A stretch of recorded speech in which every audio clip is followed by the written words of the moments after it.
saudara. Baik, mari kita akan buka Alkitab kita di dalam Injil Yohanes pasal 20. Injil Yohanes pasal 20 ayat yang ke-12.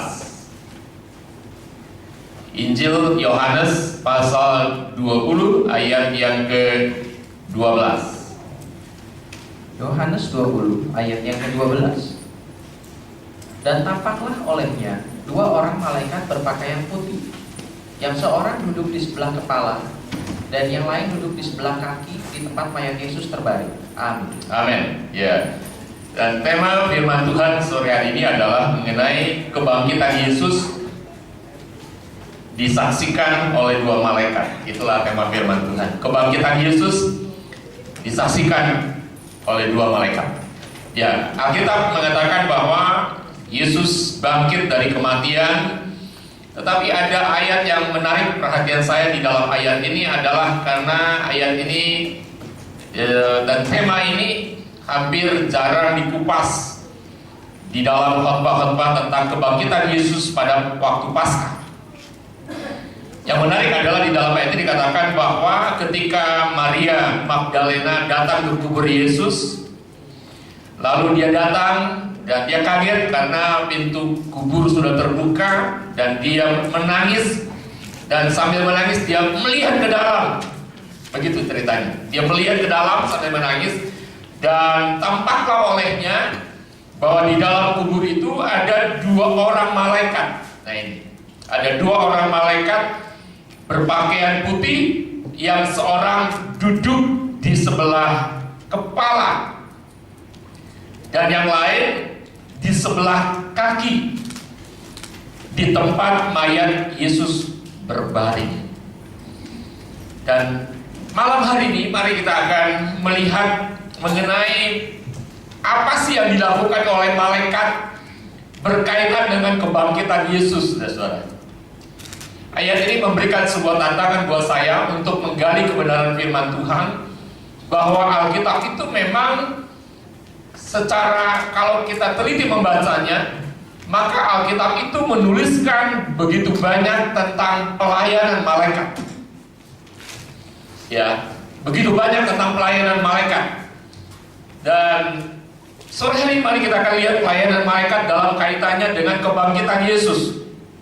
Karena yang seorang duduk di sebelah kepala, yang seorang duduk di kaki tempat Yesus berbaring. Dan di tengah-tengahnya nggak ada siapa-siapa, karena kita tahu bahwa Yesus sudah bangkit dari kematian. Amin. Nah, kita melihat di sini apa sih yang disaksikan oleh malaikat, saudara? Ada dua hal saja.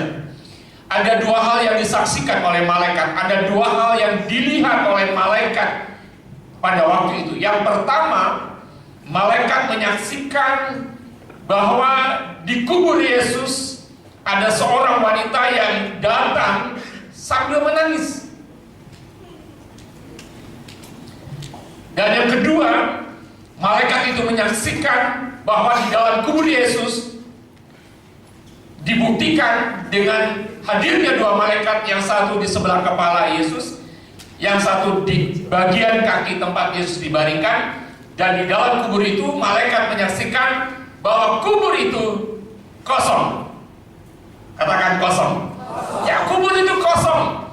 Dua hal inilah yang dilihat oleh malaikat. Dua hal inilah yang disaksikan oleh malaikat. Yang pertama, malaikat menyaksikan bahwa ada seorang wanita yang datang ke dalam kubur Yesus. Seorang wanita yang bernama Maria Magdalena datang sambil menangis, sambil diliputi oleh kesedihan. Dan yang kedua, malaikat ini melihat, menyaksikan bahwa ternyata memang kubur itu kosong. Nah, kebenaran apa yang akan Tuhan sampaikan kepada kita malam hari ini? Saudara yang dikasih oleh Tuhan. Lalu sementara saya merenung, kenapa Maria Magdalena datang ke dalam kubur sambil menangis? Dan malaikat bertanya di dalam ayat yang ke-13, "Ibu, mengapa engkau menangis?" katanya. Jadi Maria Magdalena datang dengan penuh kesedihan, tapi juga penuh dengan tangisan. Saudara-saudara, kita melihat di sini mengapa Maria datang ke kubur Yesus sambil menangis dan sambil bersedih karena dia tidak menyadari bahwa Yesus sudah bangkit. Dia tidak menyadari karena dia punya satu prasangka, dia punya asumsi, dia menyangka bahwa Yesus sudah mati. Dan sekarang Yesus yang sudah mati itu tubuhnya dicuri orang, diambil orang, dicuri orang, dan tidak tahu di mana mayat Yesus itu berada. Itulah alasan yang menjadikan Maria datang dengan sebuah kesedihan, dengan sebuah tangisan, karena sekarang menurut waktu yang ada pada waktu itu, Maria Magdalena merasa bahwa inilah akhir dari segala-galanya, sebab sudah kehilangan Yesus. Tidak akan ada lagi kebersamaan dengan Yesus. Tidak ada lagi satu pribadi yang bisa menjadi pertolongan dalam hidupnya. Tidak ada lagi pribadi yang akan memperhatikannya. Tidak ada lagi pribadi yang akan dengan belas kasihan mau memberikan tindakan-tindakan yang menyatakan kebesaran Tuhan. Segala-galanya sudah berakhir. Itulah yang menjadikan Maria Magdalena datang ke dalam kubur Yesus sambil menangis, sambil diliputi oleh sebuah kesedihan. Kalau kita tulis di Alkitab, siapakah Maria Magdalena itu? Maria Magdalena adalah seorang perempuan yang dirasuk 7 roh jahat, dan Yesus sudah mengusirnya, Yesus sudah menyembuhkannya. Berarti Maria Magdalena ini adalah, kalau untuk kita sekarang ini, dia ini adalah orang Kristen, saudara, yang sama dengan kita, yang udah percaya kepada Yesus, yang udah ngalamin Yesus yang mengusir 7 roh jahat dari hidupnya. Bahkan Maria Magdalena juga menjadi seorang pengikut Tuhan. Tetapi mengapa pada waktu Yesusnya tidak ada lagi di dalam kubur, dia menangis, dia diliputi oleh kesedihan? Inilah kebenaran yang dimunculkan oleh Roh Tuhan kepada kita malam hari ini. Ternyata Maria Magdalena sudah melupakan apa yang pernah diajarkan oleh Yesus. Sebagai seorang murid Tuhan, sebagai seorang pengikut Tuhan, Maria Magdalena pernah mendengar banyak ajaran Yesus. Dan salah satunya, mari kita akan lihat di dalam Matius 16 ayat 21. Matius 16 ayat yang ke-21. Matius 16 ayat ke-21. Pemberitahuan pertama tentang penderitaan Yesus dan syarat-syarat mengikut Dia. Sejak waktu itu, Yesus mulai menyatakan kepada murid-muridnya bahwa Ia harus pergi ke Yerusalem dan menanggung banyak penderitaan dari pihak tua-tua, imam-imam, kepala dan ahli-ahli Taurat, lalu dibunuh dan dibangkitkan pada hari ketiga. Amin. Amin. Ya. Kemudian di dalam pasal yang lain, dalam cerita yang sama, nanti bagian terakhir saja, di dalam Matius 17 ayat 22 dan 23. Kemudian kita akan baca dalam Matius 20 sekarang. Matius pasal 20 ayat 17 sampai 19. Matius 20 ayat 17 sampai 19. Pemberitahuan ketiga tentang penderitaan Yesus. Ketika Yesus akan pergi ke Yerusalem, Ia memanggil ke-12 muridnya tersendiri dan berkata kepada mereka di tengah jalan, "Sekarang kita pergi ke Yerusalem, dan Anak Manusia akan diserahkan kepada imam-imam, kepala dan ahli-ahli Taurat, dan mereka akan menjatuhi Dia hukuman mati. Dan mereka akan menyerahkan Dia kepada bangsa-bangsa yang tidak mengenal Allah, supaya Ia diolok-olokkan, disesah, dan disalibkan, dan pada hari ketiga Ia akan dibangkitkan." Amin. Amin. Berapa kali Yesus memberitahukan tentang penderitaan dan kematiannya? 3 kali. Diulang-ulang, saudara.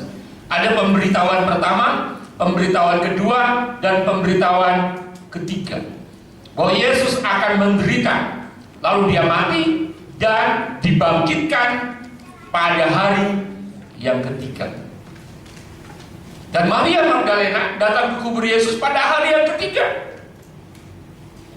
Dia datang dengan menangis. Dia datang dengan satu kesedihan. Karena Yesusnya sudah tidak ada di dalam kubur.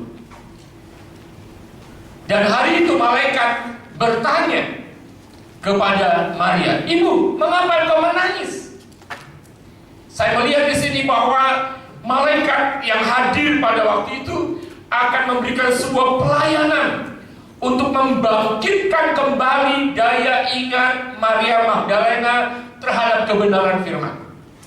Malaikat akan melayani Maria Magdalena untuk membangkitkan kembali imannya, menghidupkan kembali pengharapannya, membuat Maria Magdalena pada akhirnya berjumpa kembali dengan Tuhan dan mempunyai semangat untuk memberitahukan kepada setiap orang bahwa Maria Magdalena sudah dipulihkan kembali, sudah berjumpa dengan Tuhan, dan punya kerinduan untuk selalu memberitakan nama Yesus.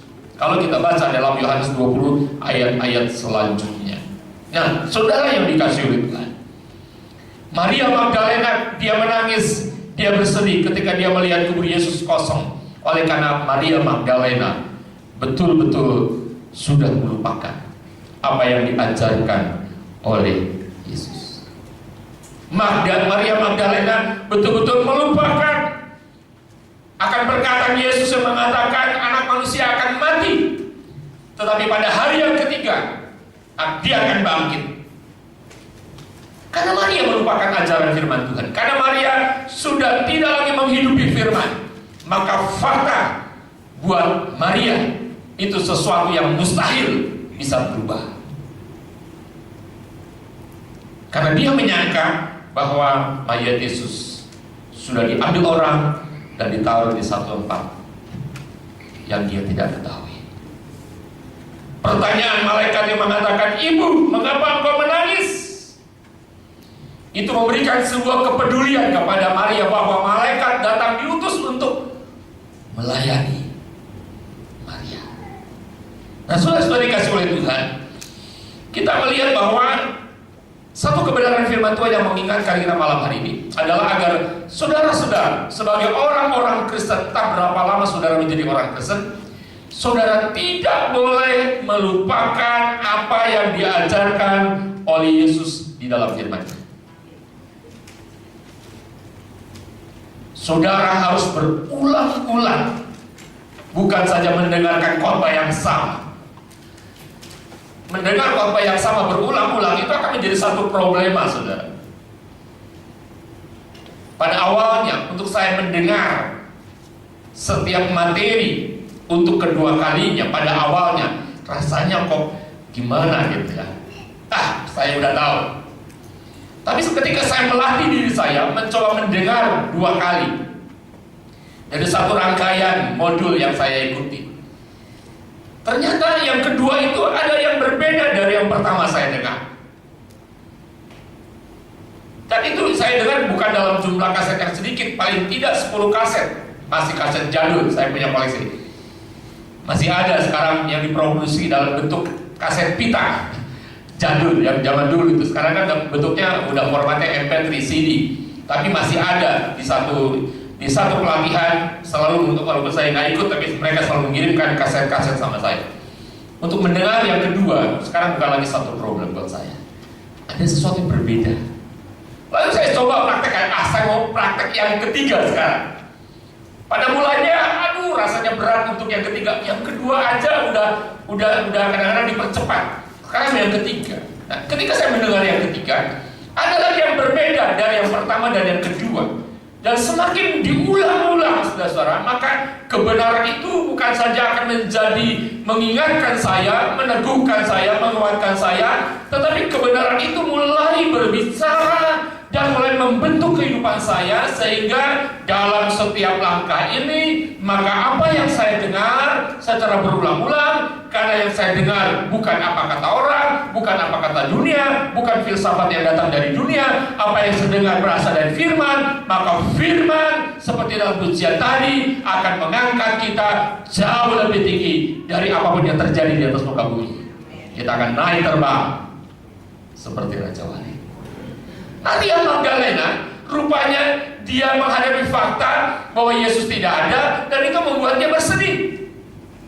Dia sudah kehilangan Yesus, dia menangis karena sekarang sudah tidak ada lagi ada diandalkan dalam hidupnya.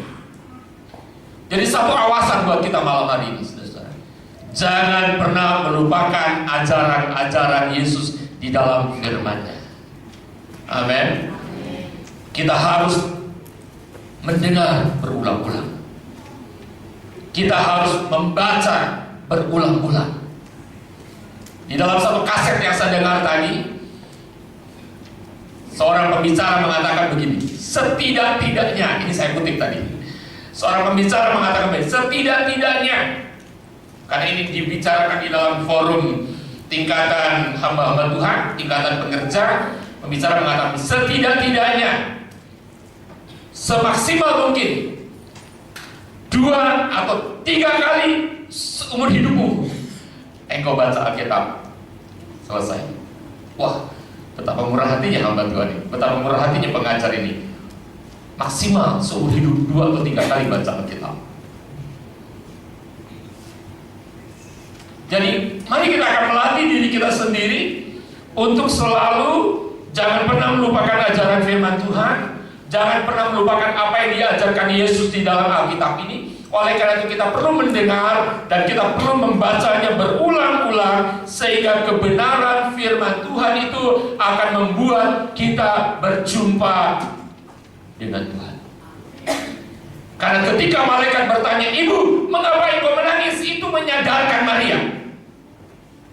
Menyadarkan Maria bahwa dia datang adalah dengan satu tujuan. Dia mau melihat mayat Yesus. Dan perkataan malaikat itu menyadarkan dia bahwa sesungguhnya dia datang ke situ adalah untuk mencari mayat Yesus. Dia ingin ketemu dengan mayat Yesus. Ada satu kerinduan melihat mayat Yesus. Ada satu kerinduan untuk berjumpa dengan mayat Yesus.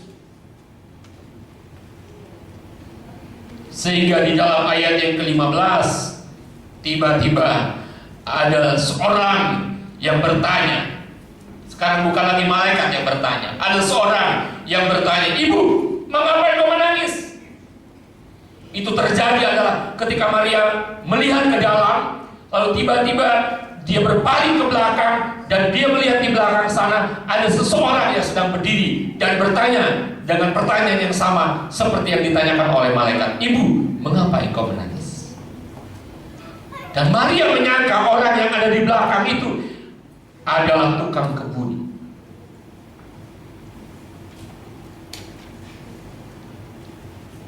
Dan dia mulai bicara, "Tuhan, jikalau Tuhan yang mengambil dia, katakanlah kepadaku di mana Tuhan meletakkan dia, supaya aku dapat mengambilnya." Dan orang itu yang adalah Yesus, kita tahu karena Alkitab sudah menuliskannya. Tapi Maria waktu itu belum tahu kalau itu adalah Yesus. Sampai orang itu mengatakan, "Maria." Maria.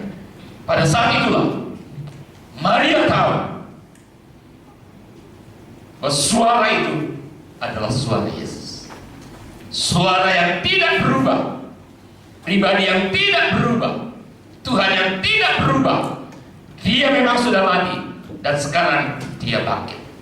Nah, oleh karena itu saudara-saudara, biarlah melalui kebenaran firman Tuhan ini kita diingatkan, mari kita akan selalu menyukai untuk terbuka kepada firman, untuk selalu merenungkan firman itu berulang-ulang. Jangan renungkan masalah-masalah yang terjadi, apalagi ketika kita kehilangan sesuatu. Itu bisa membuat kita menangis, bisa membuat kita bersedih karena kita kehilangan sesuatu dalam hidupnya. Seorang suami bisa menjadi sedih dan menangis ketika dia kehilangan istrinya. Demikian juga seorang istri akan merasa sedih, bisa menangis karena telah kehilangan suami sebagai andalan dalam hidupnya. Atau juga orang-orang muda bisa menjadi sedih dan menangis karena ditinggal pacar. Bahkan ada orang muda yang sedih dan menangis karena dia kehilangan kesempatan untuk meraih sebuah keuntungan.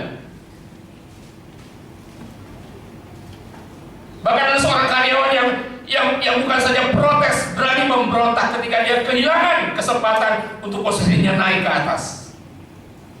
Nah, dalam kehidupan kekristenan, segala bentuk kehilangan sebenarnya bisa terjadi adalah karena sebuah proses dari Tuhan untuk membentuk iman kita menjadi iman yang selalu berharap kepada Tuhan. Segala sesuatu yang bisa terhilang dalam kehidupan kita bisa diizinkan oleh Tuhan adalah untuk membentuk supaya kita menjadi seorang yang sabar dalam menghadapi segala sesuatu. Tapi karena kita tidak bisa menghidupi firman, karena kita sudah melupakan firman, maka kita merasa bahwa itulah akhir dari segala-galanya. Dan malaikat akan datang kepada kita. Saya percaya, saudara, pelayanan malaikat masih berlangsung sampai Yesus datang. Ketika Petrus ada di dalam penjara,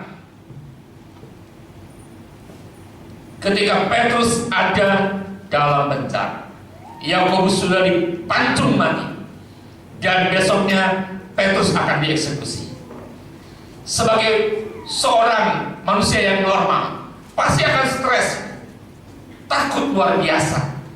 Tetapi justru di dalam penjara itu Petrus mendapatkan pelayanan malaikat.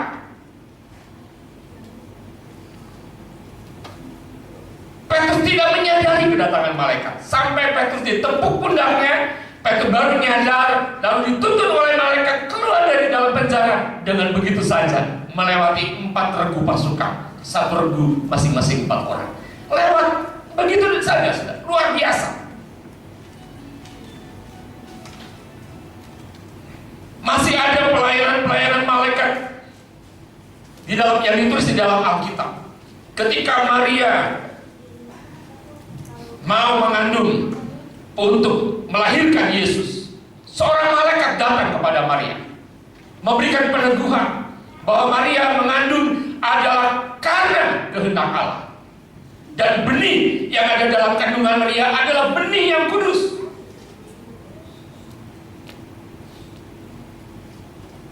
Malaikat juga pernah datang ke dalam kehidupan Filipus, saudara. Sampai Filipus harus dibimbing oleh malaikat ke satu jalan yang mempertemukan dia dengan seorang pembesar dari Ethiopia, yang mengajarkan kebenaran sampai membimbing orang Ethiopia itu terima Yesus. Itu terjadi karena malaikat. Bahkan di dalam Mazmur, mari kita akan baca Mazmur 34. Mazmur 34 ayat yang ke-8. Mazmur 34 ayat yang ke-8. Malaikat Tuhan berkemah di sekeliling orang-orang yang takut akan Dia, lalu meluputkan mereka. Amin. Amin. Dikatakan apa? Malaikat Tuhan berkemah di sekeliling orang-orang yang takut akan Dia. Jadi kalau orang yang takut akan Tuhan itu pergi kemana saja, ada nggak itu malaikat? Ada. Karena malaikat berkemah, bertempat tinggal di sekeliling kita. Jadi percayalah akan kebenaran ini, bahwa masing-masing saudara, termasuk saya, ada malaikat yang diperintahkan oleh Allah untuk mengelilingi kita. Ini kebenaran, ya dan amin. Untuk apa?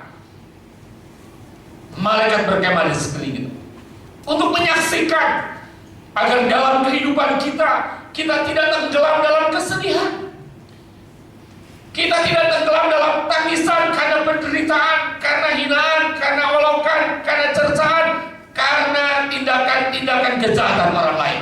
Malaikat berkemah di sekeliling kita. Dia rindu menyaksikan agar dalam hidup kita ada kuasa kebenaran yang akan mengangkat iman kita menjadi iman yang semakin hari semakin teguh.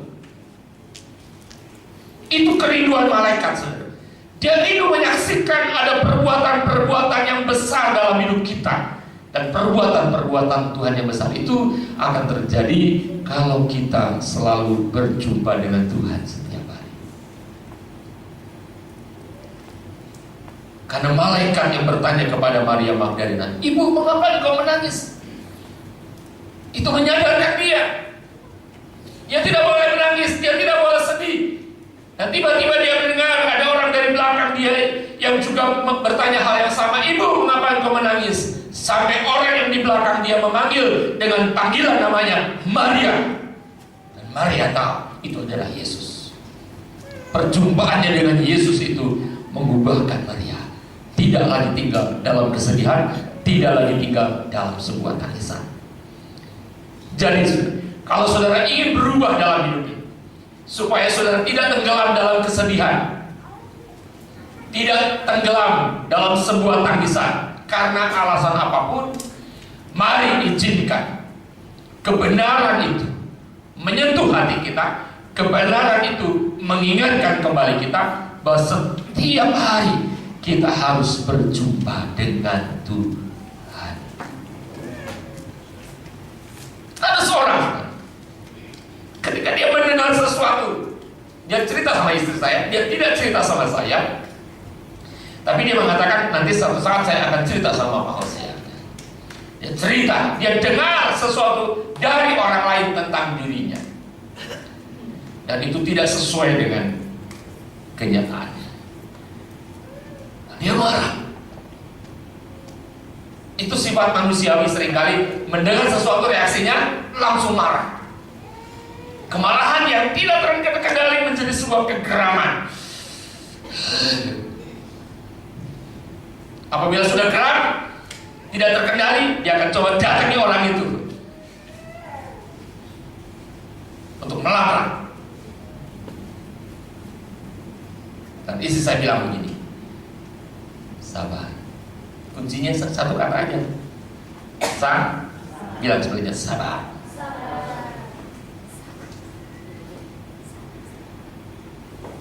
Sabar. Dan dilanjutkan dengan perkataan berikutnya. Saya bilang, enggak usah bertindak. Diam, serahkan sama Tuhan, dan Tuhan yang akan bekerja.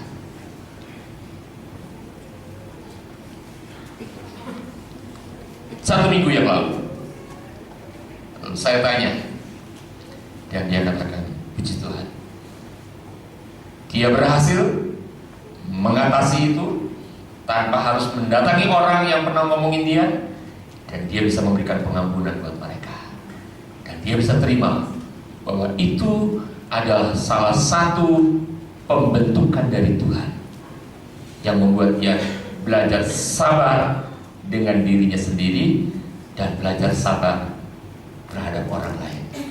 Itu sebuah kemenangan. Mengapa itu bisa terjadi? Karena dia mengingat kebenaran. Saya tidak usah ceritakan terlalu panjang. Ada kebenaran, sehingga ketika saya menyampaikan penanaman nilai karakter di Jumat terakhir kemarin untuk para pengerja karakter pengampunan, saya kupas satu bagian, dan dia yang mengatakan yes, amen. Dan dia datang kepada saya, apa yang mau saya sampaikan sudah saya lakukan, dan saya berhasil menanganinya, dan saya berdiri di atas masalah itu bukan sebagai pecundang, tapi sebagai pemenang. Kenapa? Karena dia ingat firman, saudara. Jadi waktu saya menyampaikan firman hari Jumat itu merupakan sebuah konfirmasi kepadanya, menguatkan dia bahwa ketika dia menghadapi masalah, lalu dia ingat firman Tuhan, firman itulah yang mengangkat dia lebih tinggi dari masalah. Jadi yang pertama malam hari ini, saudara, di dalam firman yang saya sampaikan mengenai kebangkitan Yesus yang disaksikan oleh dua malaikat, kebenaran yang pertama adalah jangan pernah melupakan ajaran firman Tuhan. Terus hidupi firman Tuhan sampai firman-Mu menjadi pelita bagi kakiku dan terang bagi jalan-jalanku. Yang kedua, apalagi yang disaksikan oleh malaikat yang ada di dalam kubur Yesus pada waktu itu. Yang kedua, malaikat menyaksikan bahwa betul-betul kubur itu kosong. Yesusnya tidak ada lagi di dalam kuburan. Yesus yang tidak lagi mati. Karena di dalam kitab yang lain, siapa yang kau cari? Yesus. Yesus tidak ada di sini, dia sudah bangkit katanya. Bahkan dia mendahului kamu ke Galilea, temui dia di sana. Dengarkan apa yang akan dia bicarakan. Malaikat menyaksikan bahwa bukan saja kubur Yesus kosong, malaikat menyaksikan bahwa Yesus tidak lagi mati, tetapi dia adalah Tuhan yang hidup. Dan malam hari saudara dan saya datang ke tempat ini adalah kita sama-sama untuk beribadah kepada Tuhan yang hidup. Kita sama-sama memberikan pujian dan penyembahan kepada Tuhan yang hidup. Dan sebagai Tuhan yang hidup, dia akan tetap selalu berkata-kata kepada kita. Artinya dia akan selalu berfirman kepada kita. Kita lihat kisah-kisah kebangkitan Yesus. Yesus berfirman kepada Maria Magdalena. Yesus juga berfirman kepada Petrus. Yesus juga berfirman kepada Thomas yang tidak percaya akan kebangkitannya. Dan intinya adalah ketika Yesus ngomong, itu membangkitkan kepercayaan, itu membangkitkan dan menguatkan iman murid-muridnya.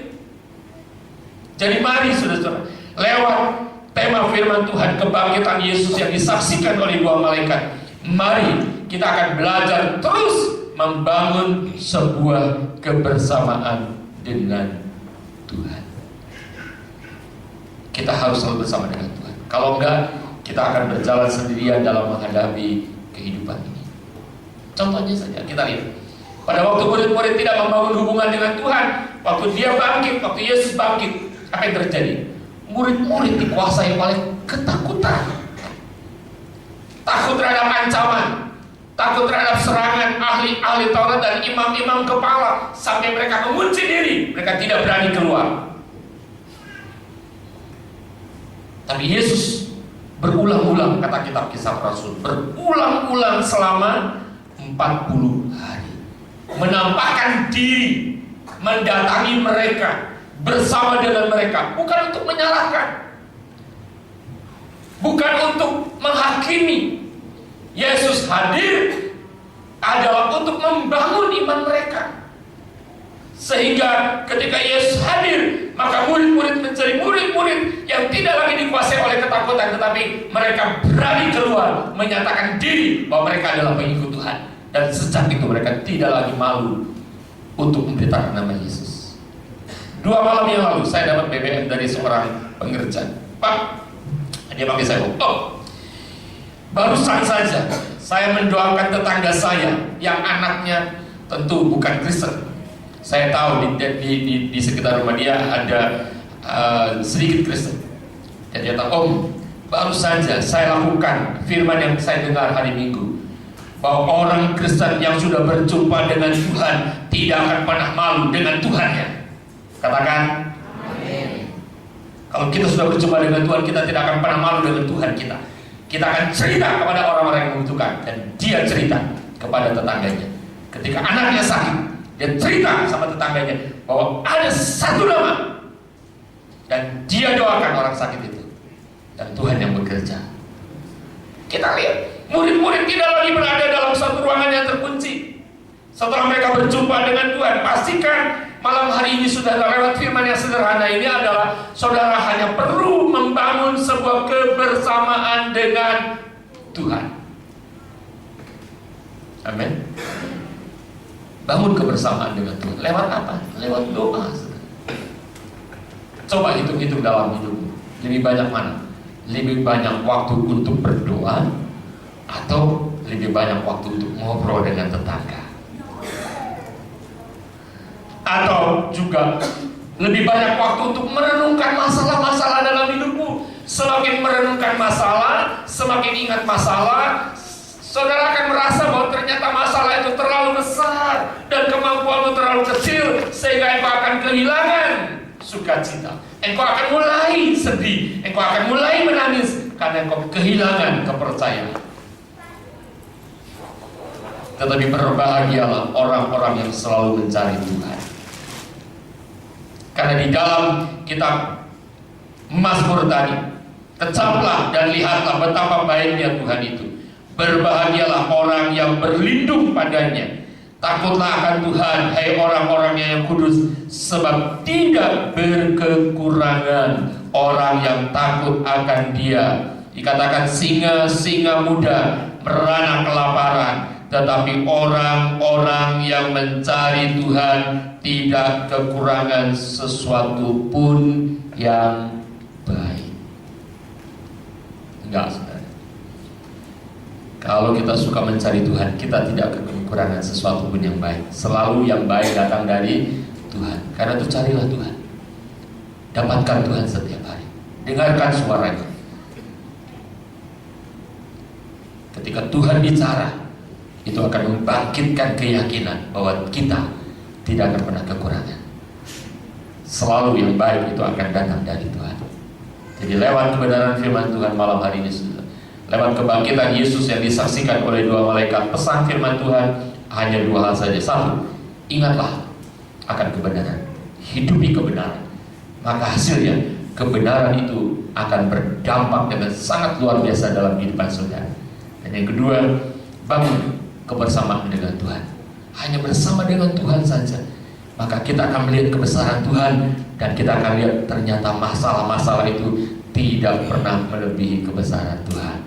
Bahkan seperti firman Tuhan katakan, pencobaan-pencobaan yang kamu alami adalah pencobaan-pencobaan biasa. Masalah itu biasa, tantangan itu biasa, tekanan itu biasa, nggak ada apa-apanya, nggak sebanding dengan Tuhan ya. Oleh sebab itu mari kita akan terus bangun hubungan dengan Tuhan, amin. Sampai saudara dibuat oleh Tuhan seperti Raja Wali yang makin hari makin naik terbang mengatasi badai apapun, dan saudara akan berkemenangan. Tuhan memberkati. Mari kita akan berdoa. Haleluya, haleluya.